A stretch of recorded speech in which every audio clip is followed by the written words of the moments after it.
Flowers bring May flowers, but you definitely do not have to wait that long to buy beautiful blooms. Here in the city, at least, there seems to be flowers on every corner. Here to give us some tips on making beautiful arrangements for your home is Ariella, Chezar, author of The Flower Workshop. Welcome. Thank you. Such beautiful arrangements. You're going to show us how to make one of them. First of all, before we get started, what is the one thing people should keep in mind when making an arrangement like this? There's quite a few things to keep in mind, but the first thing that I think about is seasonality. Which flowers are looking at their peak in each season. And which flowers are at their peak now in our area? We're in spring, which is unquestionably one of the finest times for flowers.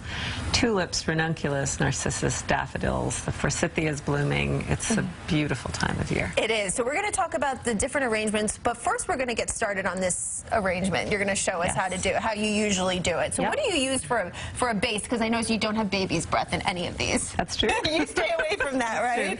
So what do you use for a base here? So almost any kind of foliage or greenery. In this case, it's pittosporum, but you could use anything from your backyard. Yeah, these are the special flower scissors. And this is hellebore, which kind of functions as a greenery, I think, in this arrangement. And we're going to put it around the base. Okay. So go ahead. There you go. There you go. All right. And some of these are cut already. You cut them on an angle. This is a very simple, simple arrangement. Simple arrangement you can do at home. Here's another couple. Okay. These are basically already creating kind of a cuff here with the foliage. Very nice. And then tell us about the flowers that you're putting in here. So these are really beautiful parrot tulips, and they're quite open. If you get them, when you get them fresh, they're usually really tight. They look like little eggs. Yes. But at this point, and is that a good rule of thumb when picking them out? Should they be closed? Tulips should be tight, yes. Another thing that most people don't think about is recutting the stems before they put them in water. And so often people are surprised when they get flowers from the bodega or wherever and stick them in water and they die.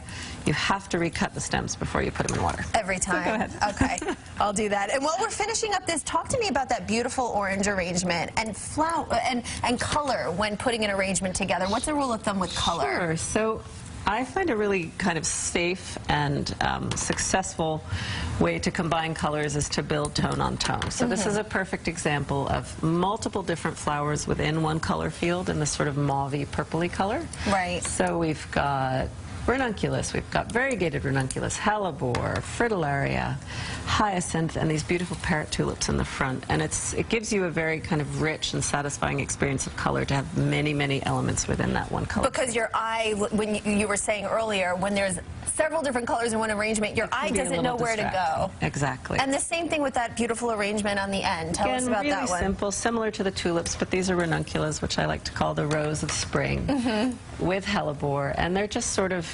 easily... They're so cheerful. Put in the arrangement again. And then these simple carnation. Totally simple. Can find them anywhere. Some more beautiful than others, but you'll find that there's a lot prettier varieties than there used to be. And you can, and these are just, there's no base in this. You just put it in a beautiful vase. It's just a cluster of, having a good base makes a big difference. Exactly. Okay, so we're almost done here with this. How did we? I think you could have done it a little bit prettier. We're good. But it looks really good. So tulips, like you were saying. Yep. Now. And they drink a lot, so you do also want to pay attention to your water levels when you've made an arrangement. Make sure that you top it up at least once a day. At least once a day. Yes. Thank you so much. And your book is available now. There's more tips inside. Yes, right? The Flower Workshop. Thank you so much. We really appreciate it. And if you miss any of Ariella's tips, you can find them in her book and on our website, cbsnewyork.com.